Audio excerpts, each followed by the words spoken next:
एक छोटे से गांव में मोहन नाम का एक गरीब किसान रहता था। वो दिन रात खेतों में मेहनत करता, लेकिन फिर भी मुश्किल से अपने घर का खर्च चला पाता था। सुबह होते ही वो हल लेकर खेत में लग जाता, पसीने और चिंता के साथ अपनी जिंदगी को जैसे तैसे आगे बढ़ाता रहता। मोहन की पत्नी सरला एक सीधी साधी और समझदार महिला थी, जो हर हाल में घर संभालती थी। उसकी 2 बेटियां थीं। बड़ी बेटी गीता, जो समझदार और अच्छे स्वभाव की थी, और छोटी बेटी नीलम, जो चंचल और चालाक थी, लेकिन अपनी बड़ी बहन से बहुत ईर्ष्या करती थी। दोपहर का समय था। रसोई में सरला चूल्हे के पास बैठी खाना बना रही थी।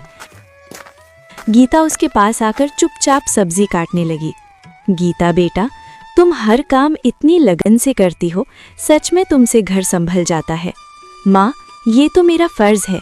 आप इतनी मेहनत करती हैं तो मैं कैसे पीछे रह सकती हूँ। तुम्हारी यही बात मुझे सबसे अच्छी लगती है, शांत स्वभाव और समझदारी। इतना कहते कहते अचानक सरला को ध्यान आता है।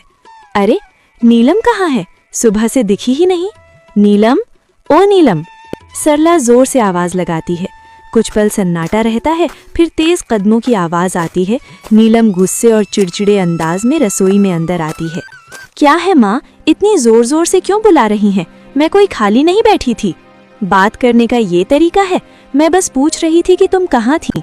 नीलम हंसते हुए तंज में, आपको मेरी क्या चिंता होगी? आपको तो बस आपकी आदर्श बेटी गीता की ही फिक्र रहती है। गीता, नीलम ऐसा मत बोलो। नीलम गुस्से में बीच में काटते हुए, आप चुप ही रहो दीदी, हर वक्त अच्छी बनने का नाटक मत किया करो। सबके सामने सीधी साधी बनती हो और सारी तारीफें भी तुम ही ले जाती हो। नीलम, बस करो नीलम, ये जलन तुम्हें गलत रास्ते पर ले जा रही है। हाँ, जलन है मुझे, क्योंकि मुझे हमेशा आप दोनों के बीच में छोटा और बेकार महसूस कराया जाता है। आप दोनों को तो बस एक दूसरे की अच्छाई ही दिखती है। दोपहर की तेज धूप खेतों पर चमक रही थी। मोहन अपने खेत में हल चला रहा था। उसकी कपड़े पसीने से भीग चुके थे, लेकिन वो बिना रुके काम करता जा रहा था। चारों तरफ सन्नाटा था, बस बैलों की धीमी चाल और हल्की मिट्टी चीरने की आवाज सुनाई दे रही थी। थोड़ी देर बाद मोहन रुका, अपने माथे का पसीना पोंछा और आसमान की ओर देखने लगा।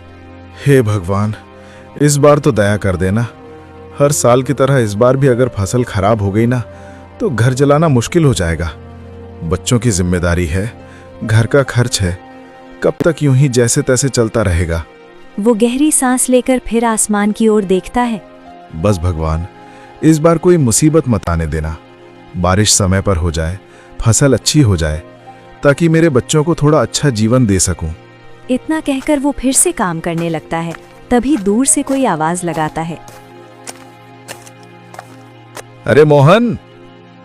मोहन मुड़कर देखता है। उसका दोस्त रामलाल उसकी तरफ आ रहा होता है।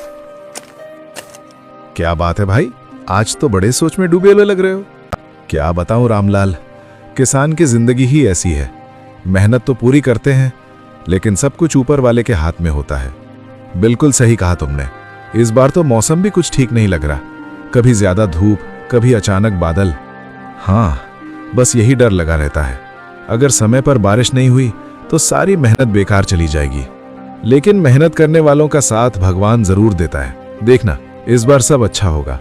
थोड़ा माहौल हल्का होता है, फिर रामलाल मुस्कुराते हुए पूछता है। अच्छा छोड़ो ये सब, बताओ घर पे सब कैसे हैं? भाभी जी और तुम्हारी दोनों बेटियां कैसी हैं? सब ठीक हैं। सरला तो हमेशा की तरह घर संभाल रही है, और मेरी बड़ी बेटी गीता, वो तो बहुत समझदार हो गई है। घर के हर काम में हाथ बटाती है, कभी शिकायत नहीं करती। अरे वाह, ये तो बहुत अच्छी बात है। आजकल ऐसी लड़कियां कहाँ मिलती हैं? हाँ, लेकिन छोटी वाली नीलम, उसका स्वभाव थोड़ा अलग है। चंचल है और कभी कभी गुस्सा भी जल्दी आ जाता है। समझाने की कोशिश करता हूं, लेकिन उम्र भी तो ऐसी है। कोई बात नहीं मोहन, धीरे धीरे सब समझ आ जाता है। बच्चे हैं, समय के साथ सीख जाते हैं। बस यही उम्मीद है कि दोनों बेटियां सही रास्ते पर चलें और खुश रहें। बाकी भगवान की मर्जी। दोनों कुछ पल के लिए खेत की तरफ देखते हैं, फसल, मिट्टी और अपने संघर्ष भरे जीवन को। चलो भाई, हिम्मत मत हारना, सब ठीक होगा। हाँ, उम्मीद तो उसी से है।